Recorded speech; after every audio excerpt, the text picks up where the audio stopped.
Okay, recording now.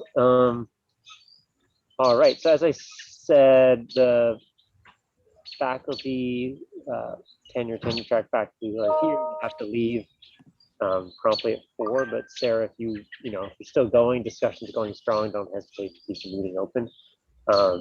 And then also, at the moment, there's no one signed up for next week, I think. Is that still true? Let me just quickly look.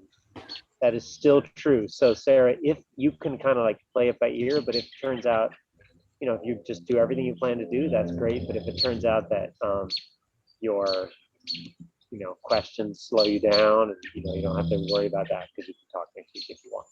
So it's your call, and you can make that decision as you go. So without further ado, great pleasure to welcome Sarah to tell us about group trisections and smoothly knotted surfaces. Okay. Yeah, thanks for the invitation. The voluntelling maybe, but no, thank you for real. And my internet's been a little unstable today, so hopefully it'll be okay, but let me know if I like freeze or something via the chat or something like that. And what else was I gonna say? Before I begin, just so I don't forget to say it later, all manifolds in this talk are smooth. Which it always makes me laugh. People always write stuff like this right at the beginning, and it makes me laugh because it looks like they're making a claim about all manifolds, but I just mean in this talk. So first, I'm going to take a page out of Bill Olson's book and do like a big picture, kind of like diagrammatic of where we're headed. It's a big picture. Okay, so I'll define all of these things throughout the talk, but basically there's kind of a story between like topology going on over here and algebra going on over here. And so the story starts with trisections of 4 manifolds. So if we start with a trisected 4 manifold, well, we could apply Van Kampen's theorem to the pieces of our trisection, and then we get a group trisected, group trisection, and this is of the 4 manifold group. And then we also know at the same time, if we have a surface embedded in our 4 manifold, then that inherits a trisection structure from the 4 manifold. So if we have a trisected surface hanging out here, it inherits a structure. Inherited. And so there's kind of like, oops. Oh, and I forgot to say, sorry, the important thing of the above is that, right, so you can apply Van Kampen's to go this way, but it turns out you can also go the other way, and there's this nice like one-to-one correspondence. This was Abrams, Gay, and Kirby. And okay, so now we're ready. It's kind of like a natural thing to say like, well, can we do a similar thing down here? And so you totally can apply, again, Seifert Van Kampen to the pieces and get something that looks like a group trisection, this time of your knotted surface group.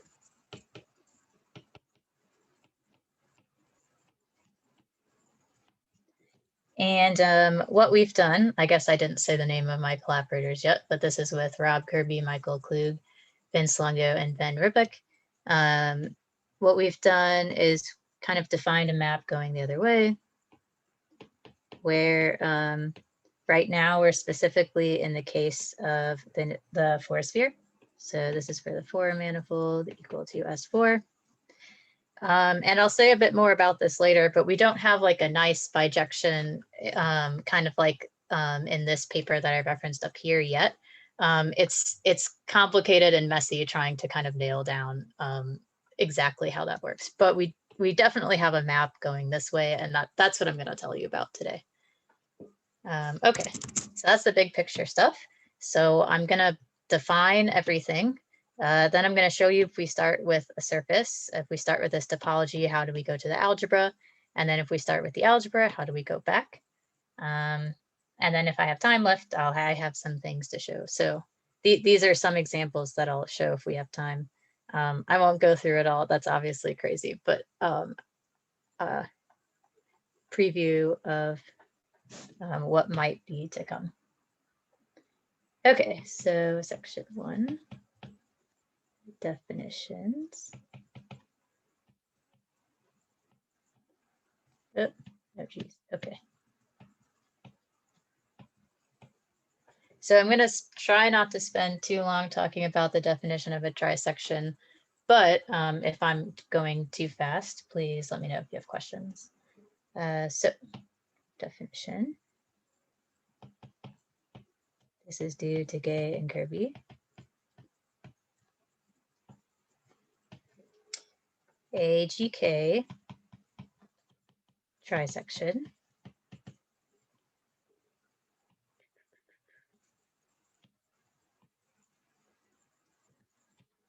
let's see, what color should I use? This color. Of a closed, connected, oriented, smooth four manifold is a decomposition. Oops, I should have named my four manifold. Hold on. X is a decomposition into three pieces, x1, x2, x3, such that the following hold. So 1, we want for each I,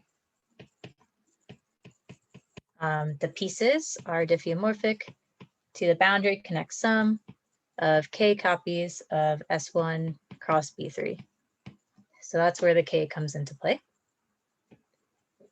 And then the intersection of two of these pieces is supposed to be diffeomorphic to HG, a genus G handle body. And you're supposed to think of I mod 3 here. So this is like x1, x2, x2, x3, and x3, x1. And then last but not least, the triple intersection of these pieces is a genus G surface. So this is where the G comes into play. Okay, so I, again, didn't want to spend too much time talking about this definition, but I will give an example. And it's going to be kind of a sad example, but I'll tell you why I'm choosing this example. So there is a unique genus 0 trisection of S4. And so if we want to kind of usually use these like peace sign diagrams to kind of visualize what's going on with the trisection. So let me divide this into 3 pieces. That's terrible. 1, 2, 3. Mercedes-Benz, not a peace sign. Here. Oh yeah, you're right. If it were a peace sign, it'd be like that. I don't know, but I guess it's a Mercedes-Benz sign. Okay, and so this is supposed to represent S4. So what are the pieces? So each of the xi's are B4. And then each of these intersections, so this is supposed to be our handle body. This is just going to be a B3.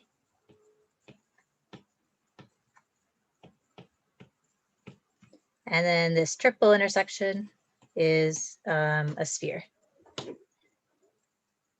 Let's see, did I forget? Oh yeah, I also wanted to talk about 2 of these together. Let's see, let's move you over here. Okay, if we take 2 of these boundary pieces together, then this is going to be an S3. So really these 2 B3s are making up, these are a Higard splitting of this S3. And so this is like a super unsatisfying example, especially if you've never seen a trisection before, because everything's kind of like really trivial.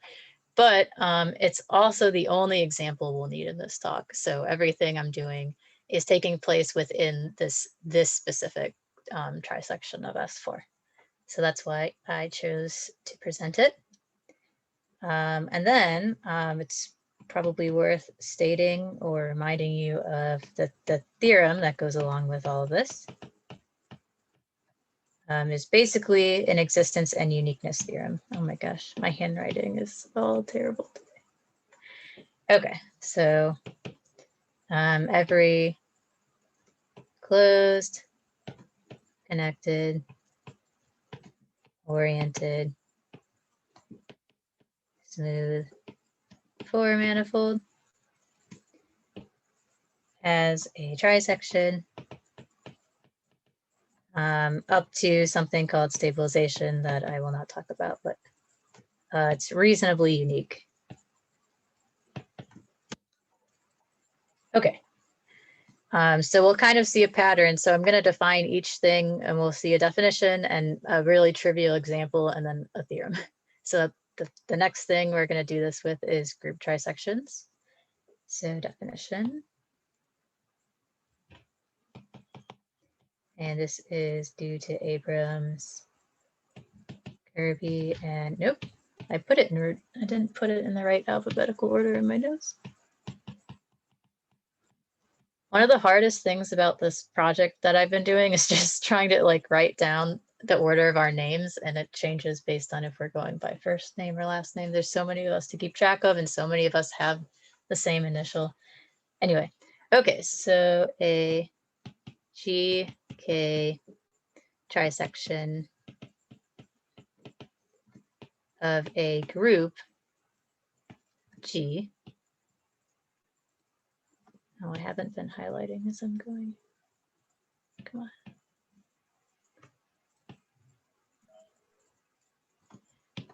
All right, is a commutative diagram, commutative cube of groups. And what groups is it specifically? I will show you below. Such that every homomorphism is surjective and each space is a pushout.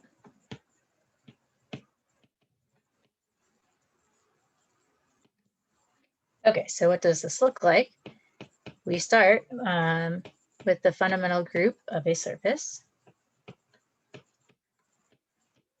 And then this maps on to 3 free groups, which we'll come back to this in a sec, but I'm very suggestively writing this as fundamental groups of various spaces.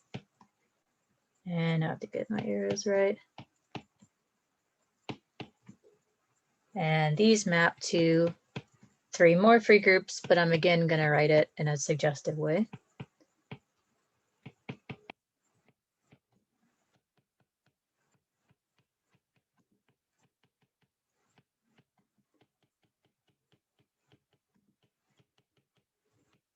And to finish my arrows.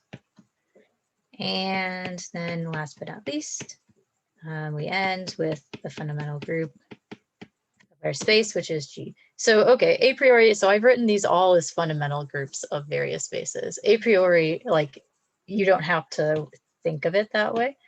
So let's like talk about which each of these groups look like. So for instance, pi1 of a surface, this is just our surface group that we learned about in Hatcher. That looks something of the form. We have 2 G generators. And then we have this following relation.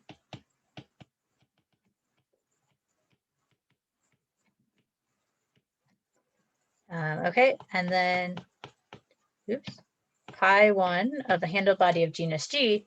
Well, this is, you can deformation retract it to a wedge of circles, if you want to think about it that way. So this is just the free group on G generators. And then pi1 of these pieces. So these are the pieces making up the trisection. from before. This is going to be the free group of rank K. And then last but not least, this. So this is the group you're starting with. And it can be, I think it can be any finitely presented. So any finitely presented group can be the group of a four manifold. So as long as you have a diagram such that each face is a push out, all of your homomorphisms are surjective, and this is a surface group. These are free groups of the same genus. These are free groups of the same genus, and you know they all push out to this group. Then that's your group trisection. So, but really, we kind of want to remember that we can really interpret these topologically. So we're taking the fundamental groups of all the pieces that make up our trisection and then putting them all together in a Van Kampen cube. And so I make this smaller so it can fit it all in one page. Can I ask a quick question? Yes. You know, so you were saying earlier, like every four manifold has a trisection. And so if every group occurs as, I guess, pi one of a four manifold, can you say every group has a trisection like this? Yeah, I haven't gotten there yet. Remember, I warned you we were going to do a definition and then a really dumb example and then a theorem. And so that's the theorem. Yeah. But exactly. Yeah. Okay. So yeah. So let's do a dumb example. So the example is coming from the trisection that I wrote down earlier of S4. So it's equally as dumb. So group trisection. Well, I shouldn't say dumb. That implies some kind of negative value, but maybe simple or something. Coming from genus 0 trisection of S4. And let me, the wonders of technology, I can actually just copy and paste this. Just so that we remember. But okay, so what is our surface? It is an S2, so it has trivial fundamental group. And then this surjects onto the fundamental group of all of these B3s, which is also trivial. And then these map to the fundamental groups of B4s, which is also trivial. Ah, no, I did the same way I've been doing it.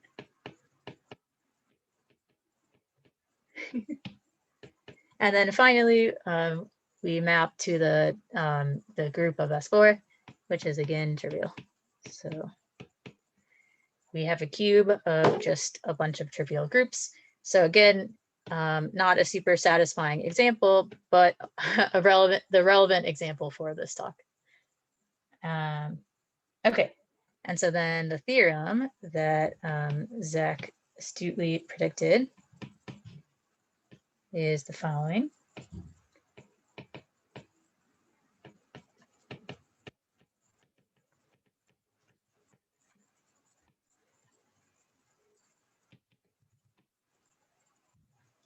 Let's make this.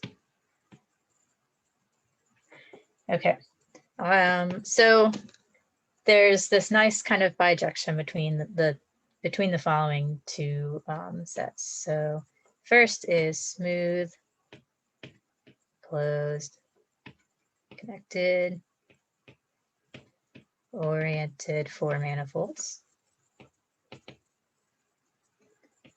Up to orientation preserving diffeomorphism.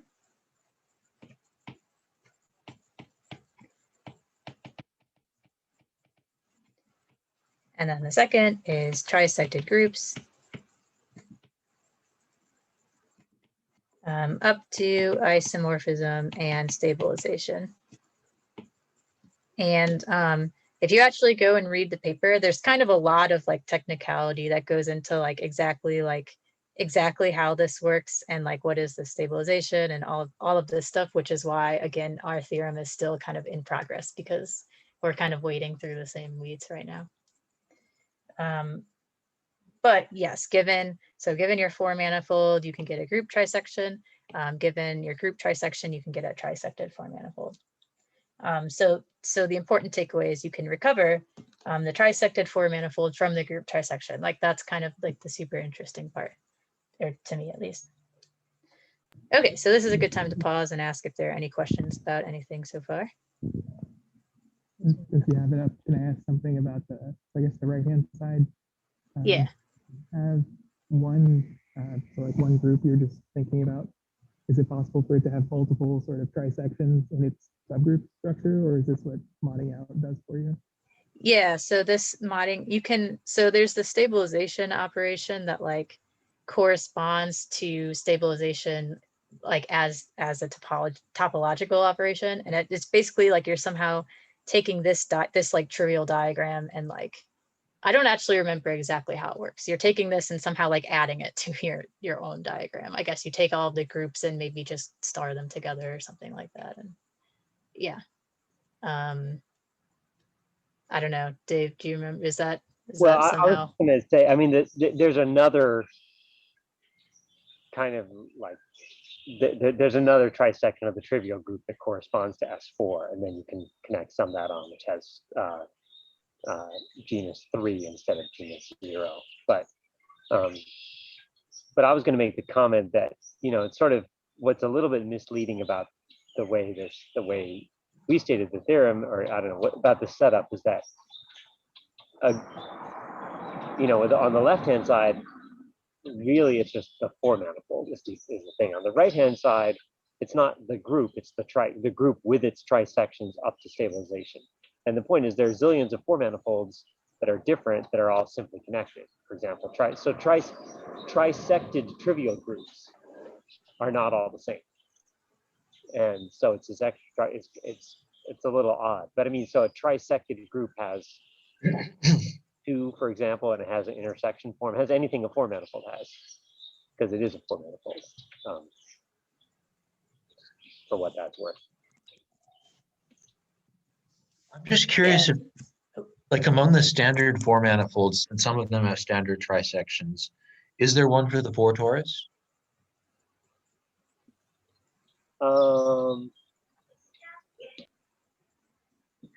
Yeah, I'm going to be agnostic about it. There are several kind of natural things, and I'm not sure if anyone's really shown they're all the same. So maybe Jeff can weigh in on that more. I forget. I'm not sure. I don't think we have like a canonical trisection for the four torus. There are a few that seem to be as simple as possible, but that's what Dave said. I think it's an interesting. I've kind of been obsessed actually with trisecting the four torus before. So. There might be a canonical one if you're thinking about the four torus in a certain way. Then maybe there is something, but.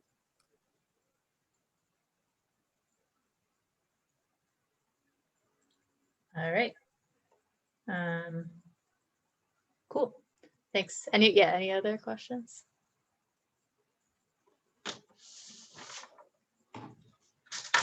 All right. So, oh yeah, one fact I wanted to mention is that, oops. Oh my gosh, my handwriting is driving me crazy today. Okay, fact. So the both trisections of four manifolds and trisections of groups are determined by their spine. Spine is what it's called for the trisection of four manifold. I don't know if there is I don't know if there's a terminology for the groups. We've been calling it tripod, but I'll say what I mean. So trisections of four manifolds are determined by their spine. The spine is just the union of your handle bodies. So if we look at this picture here, let me get a different color. So the spine is this part here. And so then the similar statement is that group trisections are determined by the tripod of maps coming from the surface group to the group of your handle bodies. So that would be this thing here. So in the 4-manifold case, once you have this spine, you can use London-Block and Pointeroo to fill this in uniquely. And then in this group case, once you have this tripod, you can keep pushing out and get the rest of your cube. Okay, so then one last definition. This one doesn't come with a trivial example, unfortunately. It also doesn't come with the theorem, but it should. So I wrote down a note to mention this at the last minute. But so now we're going to move down some dimensions and think about surfaces embedded in 4 manifolds, in particular, just the 4-sphere. So definition due to Meyer and Zupan.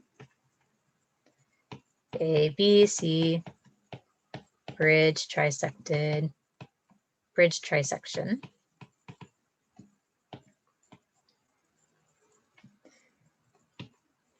Oh, I lost my color. Which one was it? This one.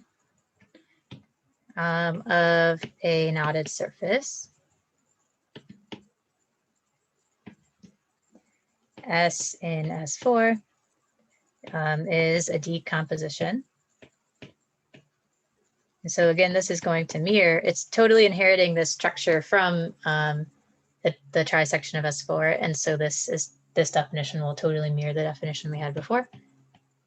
So it's a decomposition of S4 and S into, oops, what did I do that? These following pieces, D1, what am I doing? Union, X2, D2, union, X3, D3, such that, so S4 is the union of these things, and this is the standard genus 0 trisection of S4 that we just talked about.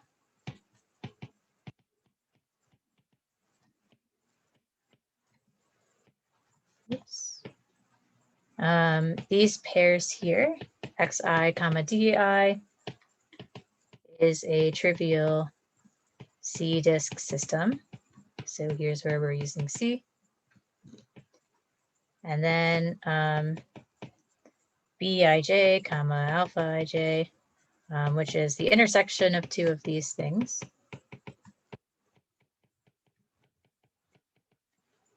is a B strand trivial tangle. And so there's probably two things I should explain. So one is this trivial disk system and one is trivial tangle. So for this means X is a 4-ball and D in X is a collection. Oops, collection of C properly embedded disks. Which are simultaneously isotopic into the boundary of X.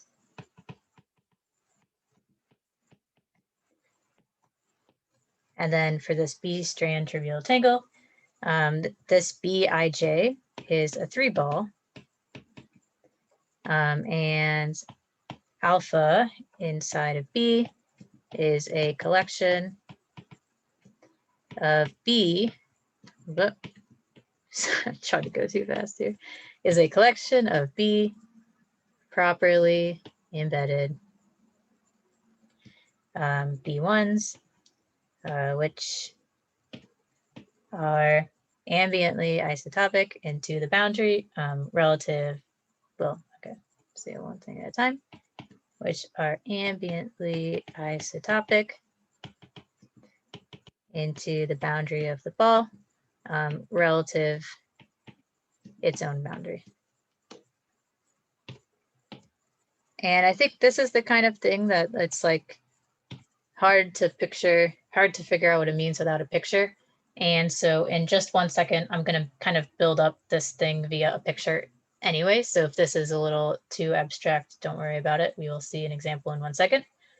Let's see, two other notes. Right, one is I'll probably abuse notation and just like refer to this as just the disk and refer to this as just alpha, even though we really should think of it as sitting in these like ambient things, because each of these pieces sits in a priori, like sits in a different one of these ambient things. But I'm just going to call it D and alpha. And the last thing is I forgot to write down an existence and uniqueness theorem in my notes, but there is also an existence and uniqueness theorem for these things. So they exist and they're unique. They're reasonably unique. Okay. So now I have defined everything and we are finally ready to actually to get down and dirty with group trisections of these things. So first I want to just talk about going from topology to algebra. So this is literally just, let's think about pieces of a bridge trisection and what happens when we apply Van Kampen's theorem to all of them, or when we, start to take the fundamental group of all of them. So I'm going to attempt to build up this picture step by step and we'll see how it goes.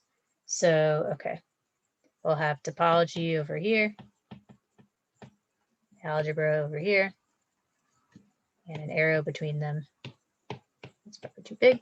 Okay, so what do we start with? So I'm going to build up something called a triplane diagram, and you'll see when it's done why it's called a triplane diagram. First, we're going to represent S2 with this line, and we have two B points that are the boundaries of our tangles. So I should label two B points. And the first level, the first thing that's happening is, let me draw in just one tangle for now. So we're going to end up with a collection of 3 tangles, but let's start with our first tangle. And this is sitting inside of B3. And so let's start to build up our cube of fundamental groups. So first, we're going to start with the sphere minus our 2 B points. And now we're mapping this to B3 minus our tangle alpha, which I didn't label. This is our tangle alpha.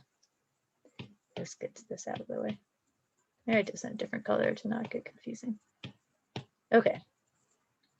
All right, so let's think about what these things are. So first of all, we have pi1 of our sphere minus 2 B points. So if we actually draw, that was a terrible sphere. Let me put this here. Okay, if we actually, that was even worse. There we go. If we actually draw our sphere and like remove our points, then we can draw in the generators of our fundamental group in the following way. So let's put our base point like way down here, way far away from all the points removed. And then I'll draw kind of little generators and whiskers connecting them to the base point like this around each of our punctures. So we'll call this x1, x2, ... x2b. Okay, and so the fundamental group of this thing is going to be equal to, well, it's really the free group on 2b minus 1 generators. Why is that? Free 2b minus 1. Well, we have this relation that if we go around all of the base points in the following way, like this, then that loop is actually trivial because we can just pull it around the back. So this thing ends up being the free group on 2B generators, but it's useful to actually think of it as instead the free group on 2B generators modded out by this relation. It's helpful to actually keep track of this relation as we go. That should be a 2B. So let's do that. So x1 ... x2b equals 1. So this is how we'll think of it. Okay, so next we have pi1 of b3 minus our tangle. So note for each tangle, we'll get a relation. So we'll have one generator of our fundamental group kind of corresponding to this guy and one corresponding to that guy. So this will be the free group on B generators since we have B strands. All right, let me move this down because I need some more room here. Okay, so now what we do, if we keep building up our diagram, we really have 3 tangles. So we draw in 3 planes for our diagram. And now this is always really hard to do well. And let me just draw in some tangles like this. So that could be our beta tangle.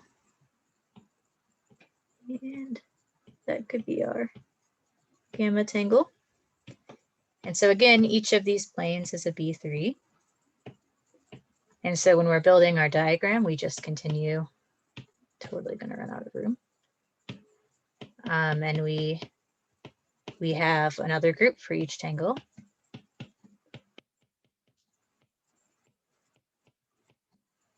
Okay. What do we do next? So the next step is to push out each of these things. And what are we looking at? Now we're looking at pi1 of this 3 sphere minus what I'm calling UAB or U alpha beta. So this is the unlink made up of alpha and beta. So this S3 is composed of these 2 B3s here together. And then this U here, this unlink is composed of taking these tangles together. So each pair of tangles equals an unlink. And then what we do to build our surface is that for each unlink, we can cap it off with a disk. So I'll try to draw an example of that. So, but maybe you'll have to use your imagination a little bit. Something like that. And maybe I'll color it in. So we're supposed to imagine the alpha and beta curves bounding this disk that I'm coloring in, where this disk is pushed into the 4-ball.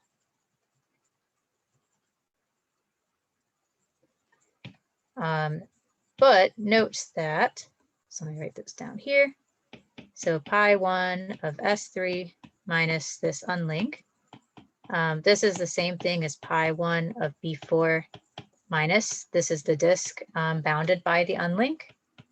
And this is going to be the free group on C generators. So C is the number of disks that you have. So C is number of disks. So let me keep filling out the cube. So this is pi1 of S3 minus the unlink made by beta and gamma. And then we'll see if I have room here.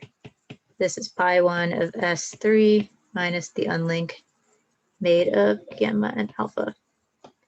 Okay, and so now once we've actually filled in all these disks on all the sides, now we have our surface. And so now I can draw the remaining maps, and this is going to be S4 minus our surface S.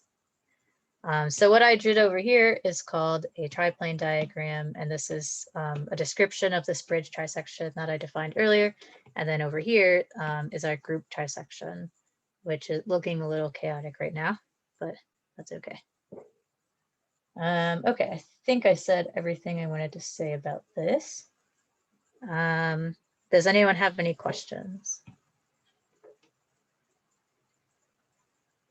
I apologize, I went through this fast, but I wasn't sure if well, it felt fast to me, but maybe it felt slow to you.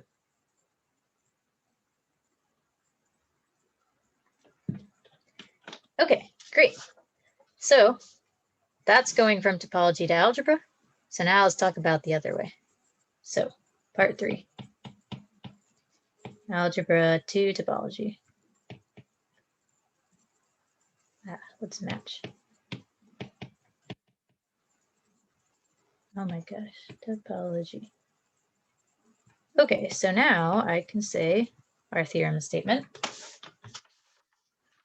And there's going to be several parenthetical remarks. So I'll write down the whole thing and then I'll talk about these parenthetical remarks. Okay, theorem. Let G be a group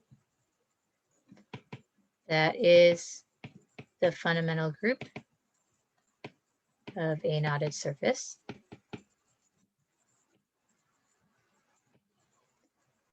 And this is supposed to be a fancy G. I don't know. Let fancy G, here's my first parenthetical remark, be a given group trisection of G. Oops, sorry. G such that the images of the generators of our leftmost fundamental group, our surface group minus the 2B points, are conjugates of the generators of each of these free groups that it's mapping to. Oops, that should just be a B. And there's my second parenthetical remark. Then there exists a knotted surface with that group trisection.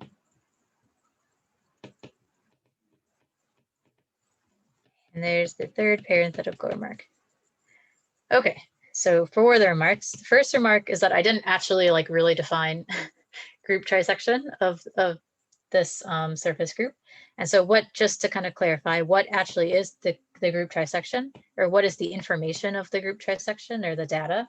It's 3 epimorphisms from pi1 of the sphere minus 2B points to free group of rank B that push out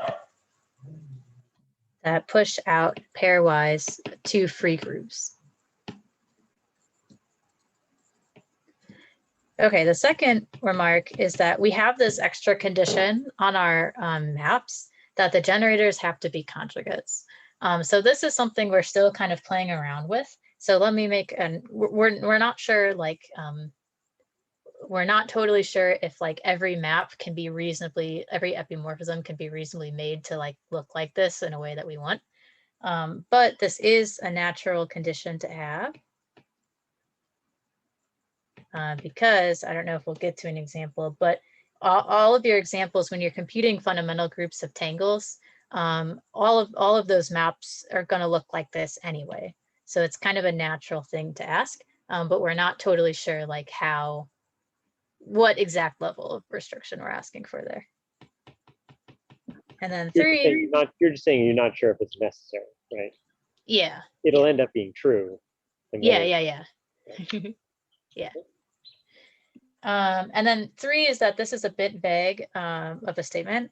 So this is still a work in progress. And in particular, we're nailing down the details of having like a uniqueness statement and there being a bijection. And we think we have it, but we still have to write down the details. But the important part the point is we definitely have a map from algebra to topology. If you give us a group trisection, we can create a knotted surface from it. So that's kind of the part I want to tell you about today. So can I stall you for a second and ask some questions? So maybe I spaced out for a minute. So a group trisection in this setting is these 3 epimorphisms that push out, and then did you say this or not? And then after that they have to push out again to G, right? that's what we're showing. You will show that they actually do push out again. Yeah. Okay. Like that's like the content of our theorem, I think. I see. Interesting. So okay. So well, of course they have to have some relation to the given group G. Yeah. Squiggly G has some relation to the given ordinary G, right? That's true. Yeah. And well, okay, I'll hold my thought. So let's see what else you have to say. Okay. Yeah. Yeah. Any other questions?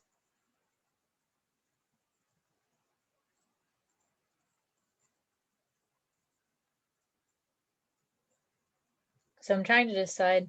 So we could, it's like, I don't know if I have enough for a full second talk, but I do have like some examples that I haven't gotten to. So I'm trying to decide, like I could give maybe a short talk next week or something, going through some examples. I think that would be fine. I mean, I bet we could slow it down for you. And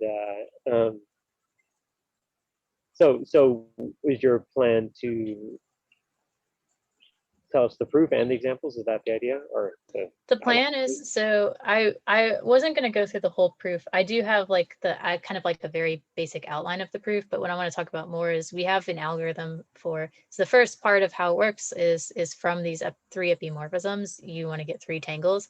And that's the part I want to focus on, is like the algorithm for doing that. well, yeah. I wouldn't complain if you stop now and wait. That's what I was thinking. Yeah. So I was going to give like a fun fact and then just stop. Yeah, that sounds great to me. Okay. Yeah, so let me just say this fun fact before we go.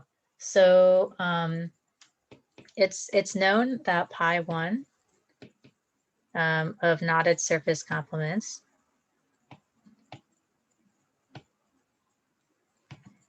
in S4 does not determine the knotted surface.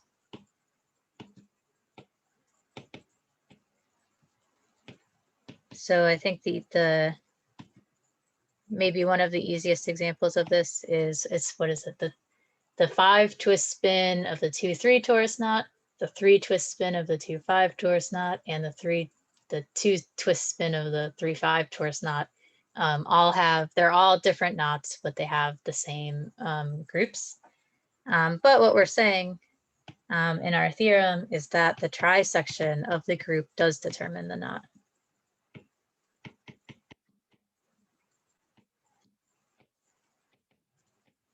Or the knotted surface. So that's kind of interesting. And I think like thinking about fundamental groups of knotted surfaces is like really hard thing to do. Like I don't actually know what this means, but it's like an undecidable problem to figure out what groups are groups of knotted surfaces. So these things are hard to get your hands on, but it is, I don't know, it's interesting to me that that if you just give this group a little bit more structure, it does determine the knotted surfaces. So yeah, okay, I'll stop there for today.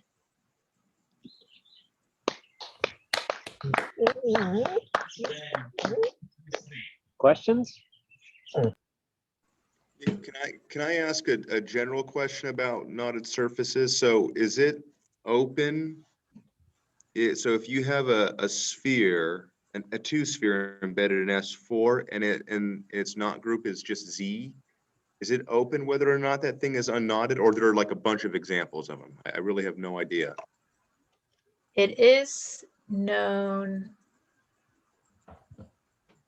Hold on. What do I have? That's a big problem, right? Yeah. Okay. No. Yeah. Right. I was thinking a dimension down. So I don't know. So yeah, so that's like a big open problem right now, right? Is that when that's what I'm wondering. So like it's not obvious that there is a knotted 2-sphere with fundamental group Z. That's right. I Assuming you're believe working you. in the smooth category. So Friedman's work tells you that topologically they're all unknotted if their group is Z. But we don't know whether there can be smooth knottings with group Z. So this would help attack that problem potentially. Yeah, that's cool. Yeah, I guess group like these group trisections for surfaces where the target group is Z seems even more interesting than like the case of target group being trivial for the 4-manifold trisections. Yeah, way more interesting. And probably one of the simpler cases to work out too. So this is maybe you've already done this, but you can probably do the same thing for an arbitrary 4-manifold. We're working on that right now. Okay. So Yeah. it gets a little more complicated because your epimorphisms like carry information about like your tangles and your group. Like you get a more complicated surface group relation. So it's kind of a matter of like sussing that out.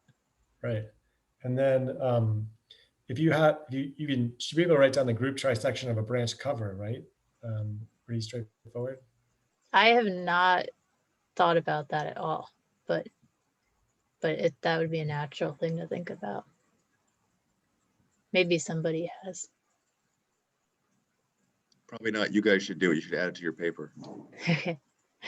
I'm coming up with so many good ideas. I should start writing these down. Maybe I'll bug Trent for more ideas. I mean, my one comment on that, I've said this to Sarah, but let's see, a key ingredient in our paper with Aaron and Rob is that, you actually, our result actually depends upon Perelman and Stallings. So we need to know that if a three manifold has free fundamental group, then it's a connect sum of S1 cross S2s. And there's something else I forget, Sarah told me, I forget that replaces that in this situation, which is not nearly as hard, sort of. I mean, it doesn't require big machinery, but I think it was kind of special working in genus 0 in that setting. So when you get to higher genus, other 4 manifolds, you're then going to have like to figure out what mix of whatever magic Sarah and her colleagues do in this case and Perelman, Stallings, 3 manifold stuff work in some kind of confused relative setting. So it might not be that easy. I mean, that's to get the uniqueness going back. That's to get the fact that a group trisection uniquely determines the 4 manifold / surface stuff. Yeah, and that's turning out to be annoying enough in this case. But I think the branch covering should be really straightforward because you should, you take a homomorphism from your knot group, and then all your diagrams just sort of lift, everything should just lift to like a group trisection upstairs, it seems like. No? I don't know. But, that's probably true, that to get a group trisection from a branch covering, from a group trisection and then lift it is probably not that bad. But to prove that the group trisection determines stuff, that's probably the harder stuff.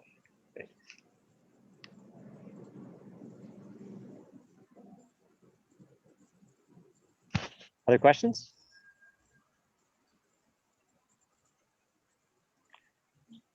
Awesome. Okay. Thanks again, Sarah. We'll hear more next week.